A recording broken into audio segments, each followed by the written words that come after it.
Hi everyone, welcome to our video on the new moon in Aries, which falls this weekend, Sunday the 9th of October. I'm Emmeline Muldoon and I'm here today with Jim Delacolli to talk to you about this very busy, very intense full moon chart that we have coming up. We get together every month, us two astrologers here, to talk about the new and the full moon, because it's a good time to reflect and look back on a good time to reflect on what's going on for astrology for that time. So what we aim to do is talk about the full moon, what that means for us all, for the collective, for you, and how to work with that energy. And so I shall pull up the chart so you can see what we're working with. Those of you that actually know how to read the chart can have a look at this and see what's going on. And there's a lot of aspects. Isn't that right, Jim? Yeah, I'm gonna every planet has two, couple, at least two, maybe three, four, five aspects, which is very rare. So a lot going on. Yeah. The overview real quick is what you're gonna talk. I'll let you talk about that grand trine, but my thing is it's really the Aries moon is about who are you, what makes you passionate, what pisses you off. So I really think we're in a critical time here, especially with this moon, to figure out, find out, and become more of who we are. You're seeing change everywhere. Things don't make sense. There's a lot of just a lot of different going on in the outside world. You need to take that and realize all that's on the inside, and find and really hone in who you are, what you are, because this is the rising of the power from the individual and the individual's perspective. So who are you? You have that power within you. Let's get going. So I'll let you talk about this trine, because I think that's one of the most important aspects. Yeah, as you can see, those looking at the screen here, we have a big triangle in the middle, so that's a grand trine. It's the energy between the planets that is pulling in, flowing. It's the energy is moving easily between these three. So let's look at these planets. We've got the Sun, Saturn and Mars all coming together. Now, this is, us taking responsibility, us feeling weighed down with a lot of work, maybe us having to get on with the project. Now, what this can do, I think if you look at the higher form of this energy, is bring us into, give us some vitality, give us that oomph that we need to get stuff done. It gives you that push. I have the image in my mind of like a long distance running athlete here, someone that can work hard to get the job done. So bring that energy into this full moon. On the lower form of this energy, if we're looking at the Mars activating these other two, it could be aggression. It could be, Mars is the god of war. He can make things difficult. So we're putting that Mars aspect into the mix here. It could feel like there's tension, and Mars being in Gemini, that could be like we've been saying, he's going to be there for the next 8 months. That's words, angry words. So just think about that and try and use this energy to give you the push or the oomph or the drive that you need to get through. I keep saying oomph, but I think that's like a nice image of that trine coming together. Right. I also want to just mention the Venus, because I think this is a real saving grace of the chart, having Venus in Libra coming together next to the Sun. That's a lovely time of year. So baby's born right now with these two coming together. It's just like shining a light on beauty and love and all those wonderful things that we enjoy. But also, it's in Libra, it's charming. People that have this energy, they can be charmers. So if you are encountering a situation over the next week or two, or this weekend with this full moon, feeling that tension of that Mars, try and deflect with maybe a bit of charm. That might be a good way to help. Yeah. And then I'll add that they're all the air signs. And, you know, I look at a nice visual is if you could watch a wind across a field of grass, tall grass, as it blows and comes from, if you're looking, the wind's blowing right to left, you watch the grass bend and go all the way gently across the field. The air signs are our ability to touch each other, change each other, in a way that is from the communication perspective. So what you learn and what you can become from learning, or what you teach, or what you can help others become and you become of the teaching, is possible here. So it's about becoming more from that air perspective. So we need you to do that here. Yeah, I really like that. I liked, we were talking about this before the video actually started, about the Jim's perspective on bringing out, connecting it to us and what's going on within us. And, you know, Aries does that.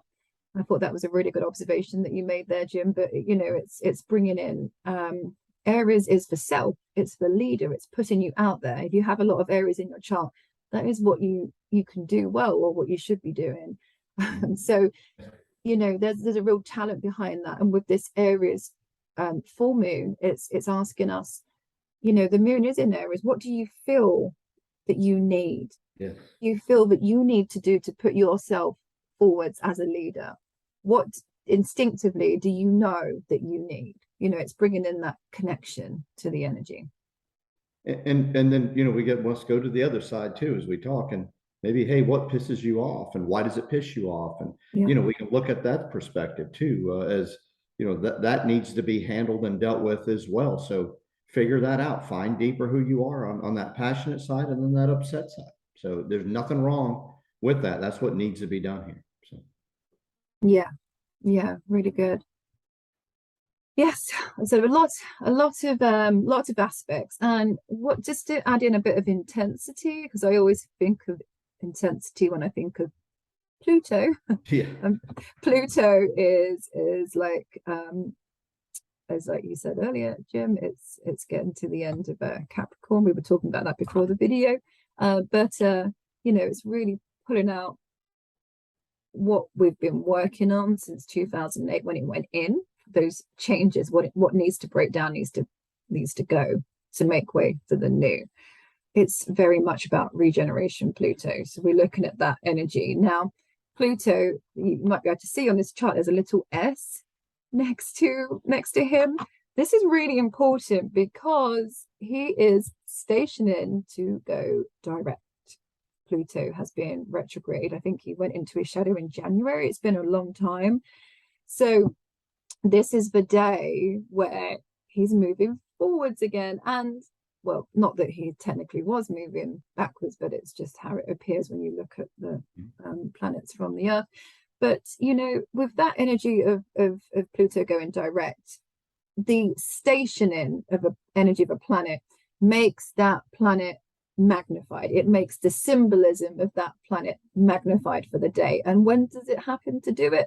On the day of a full moon. So I feel like this is going to be an intense release.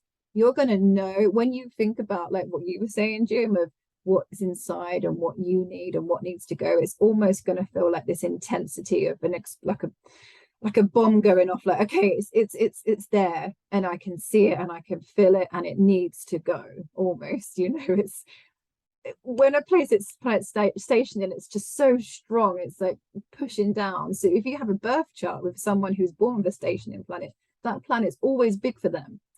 And, you know, for this full moon, Pluto is deciding to move. So it's a big, you know, astrologers they have done a lot of studies on Pluto stationing, and people go into war on that time because it's going to be there for like 10 days before it starts moving forwards again.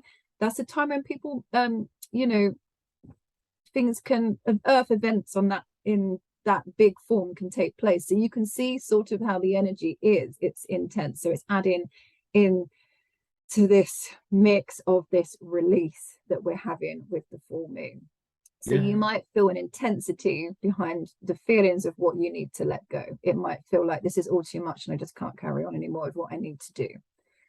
Now, Pluto is also making this trine over to Mercury. And it's done this a couple of times now because Mercury has been retrograde. So Mercury is now slowly moving forwards again. It's direct. So what's happening is Mercury's going direct. It's making this last trine over here with Pluto. This is not making Mercury getting out of retrograde any easier, because I still think there's some confusion going on, you know, especially I think it's making an aspect to Neptune, isn't it? So we're not seeing or hearing things quite clearly sometimes. So during this full moon, if you're hearing information and learning things, you might not be able to see the full picture or grasp the information clearly. So it's still kind of that Mercury retrograde haze, I guess. But if you think about what I was just referring to with the aspect there to Pluto, is what is Mercury? What are you hearing that's leading you to feel like you can't go on anymore? That's what I was trying to connect it to. Yeah, and I'll add it. This is a weak grand trine. Pluto, Earth sign of Capricorn, Uranus, Earth sign of Taurus, and Mercury, Earth sign of Virgo.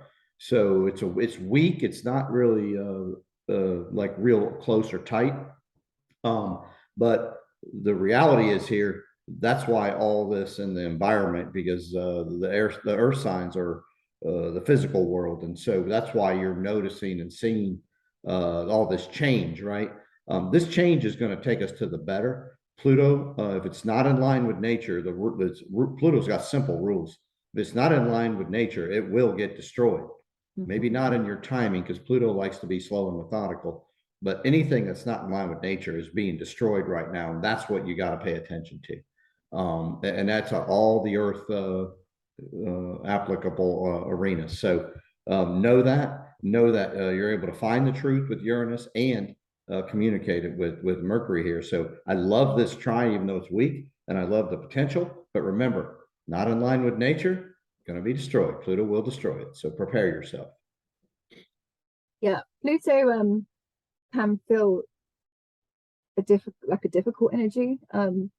But you know, the regeneration that comes after you've done the work is when you get the reward for doing the work. So I think just kind of bear that in mind with and I'll add, Emmeline, I do this a lot when we do our classes, but the harder you hold on to something that Pluto or maybe something that you believe that is not in line with nature, and Pluto becomes heavily aspected or effective in your arena, the harder you hold on to it, the more it's going to take, until you learn that you must hold everything gently, and you must learn to like dig deep and metamorphose or regenerate or transform, because that's what Pluto's here to do. Sometimes you will turn and go to the opposite end of the spectrum, what you always believe, because you finally see things from a more wise perspective. And that's what Pluto does. It's our soul, and it's where we become wise. And that takes time and can be very difficult at times, which is what we're in right now. Yeah.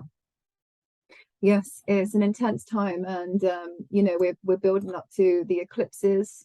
The first eclipse is here on the 25th of the month, so we'll be talking about that on the next video. So we're kind of in that eclipse time now, like we said last time, you know, so people are feeling the eclipses add a feeling of intensity to that, you know, 6-week period where they're here. So you know, there is also that to be dealing with as well. We're being pulled into where we're meant to be going. Yeah. Yep. Okay. So should we look at some of the oppositions as well? Yeah, go ahead. Okay, so Jupiter's retrograde at the moment, but it's going to be moving forwards again soon. I feel that all these planets have been retrograde for so long, so we've all been reviewing, we've been thinking about what we're doing, not able to move forward quite yet. We're still kind of in that period, but they're all gearing up to go forward, apart from Mars, of course. because he's going to actually start going retrograde at the end of the month. But you know, we're feeling it. We're feeling what's coming in, the change that's moving. And Jupiter is going to move back into Pisces again. So it's at, you can see it's at 1 degrees of Aries at the moment. We're going to be finishing up that Pisces stuff in our life. So think about where Jupiter was at the start of the year and what it was, what areas you were working on. I think back especially to April when it was coming together with Neptune, because it's moving back towards there now. But with Jupiter being opposite Mercury in this chart, it really is magnifying what we hear. I think it's good for communicating. It's good if you want to get some sort of writing project done, or it's good if you're trying to, like, maybe like what we're doing, recording a podcast or something, like, you know, a video. It's good for communicating your message. So just in a general sense, journaling, I suppose, or maybe talking with others, it could come out in that sense. You know, Jupiter's a lot of good luck and expansion, and it's being pulled out there with the Mercury. And then I'll just add, remember, they're opposing each other. So you might have a perspective and really want to, you know, push it and talk about it, but don't underestimate what the opposite of what you're looking at or trying to understand or trying to figure out. Yeah. Just look at it, and maybe it'll help you come to a better understanding. Maybe you won't change your perspective, but you'll have more knowledge and advance yourself in a very nice way to what you know, to a perspective where you can even sell what you're doing even more, because Jupiter is like the salesman, I feel. So yeah. Yeah, it can be. Yeah, that's true. Yeah. If you've got a strong Jupiter, you can be a really good salesman. yeah. Yep. Yep. Yeah. And actually with the thinking about the Sun next to Venus in this chart as well, that's kind of a charismatic salesman as well. Very, so very. there's that's coming up like as a double energy in this new moon chart. It's coming up twice. So should we talk about Saturn and Uranus? I know that's a good one. You're always good at talking about this one, Jim. This has been a theme, like we've been talking about this. It was all over 2021. It was doing this square, and now it's back again for its final square. Yes. So this is saying to you right now, and you can see 1818, this exact during this full moon. So this really is saying what needs to break down is going to break down, because like you always say, Jim, Uranus is going to win. So what needs to go is going to go. Yes, and that's why I love it. I take I'll call it the dark side of Saturn, and you take the light side, and I think we both give great descriptions there. But I love when Uranus comes in contact, especially this is a harsh aspect. Uranus is the truth's coming, and it's going to upset a lot of people because they didn't see it, but it's the truth. Saturn is in the sign that Uranus rules of Aquarius. Uranus is in the sign of Taurus that says, I got to build a base, and I got to have a very stubborn, very like methodical approach that this base can be as solid as it can be. So we are rebuilding here in a major way, but we've got to uncover and figure out just what have we done wrong. And that's what we're doing right now. And it's not about, you know, we're idiots or whatever. It's about, no, we're becoming more here. And this aspect, I think, is one of the biggest ones going of this square. So I love Uranus because it's going to take us back on that path. That's our path. That's way more freedom. And there's going to be way more opportunity from our perspectives to be us. That's why we started the video about what we talked about, look, there's chaos everywhere around you. It's inside you. Sort it out. Let's go. We need you. We need the power from within you to emerge, and we need you to show us who you are. Don't go with the masses here. Go with what you know. You're going to find such a different life out there, and it's right. We're on the doorstep. So we need it. Yeah. And there might also be some, I suppose, sudden realizations of what's going on, because if you see Uranus is making an aspect there with the Sun. It's coming down here, so they are in contact. So the Sun is like the spotlight, Uranus, unforeseen sudden events possibly. So it could be that suddenly you've got a light on, something happens that's making something clearer for you. It's showing you the path. And Uranus is still hanging out there with the North Node, so it's pushing us forwards as well. These events, this information, the things that are coming out of the blue at you maybe this weekend is meant to be pushing you forwards. Absolutely. Yeah. Right. I think we are moving on nicely. We've covered most of the big aspects of this. This full moon this weekend. As we always say, if you have any questions about this full moon and you want to know or if there's something we've missed, comment below. Let us know, and we're happy to answer any questions. This is a time where questions are good. Mercury opposite Jupiter, like questioning, talking. So getting in, learning also. I think you touched on that earlier, Jim. So if there's something that you want us to clarify, ask away. Happy to help. Yes. Yeah, don't hesitate. We'll have our contact information in there, but I'm telling you right now that this is the opportunity to become you from the inside out. I don't care what your shell looks like. I don't care at all. I care about what your soul looks like. And this is an opportunity to really have that emerge. If you do that, your life will become wonderful quickly, in my opinion. Pain probably going through it, but you'll be amazed that I think we're tapping into the aspects of how this thing really works, and we're at opportunity to get way more in line with that. So I'm hoping you do the work. Emmeline and I have been doing it, trying to help you get there, but you got to meet us. You got to get on, get on your horse and go. We got to go here. Yep. So just taking board this weekend. What are you feeling? What are you sensing that needs to be done? Yep. Okay. Yeah. I wish you the best. I'm good. I think we've covered what we needed to. That was a good one. This is a powerful, chaotic, extremely busy time. So don't get trapped here. There's a lot going on for everybody. Just know that. So don't get caught in that. Okay. Yeah, this October is definitely a good time to stay detached and observe. Yes. Kind of what's going on around you. Don't try and get lost in it all the chaos with this eclipse season and Mars preparing to go retrograde. Yes.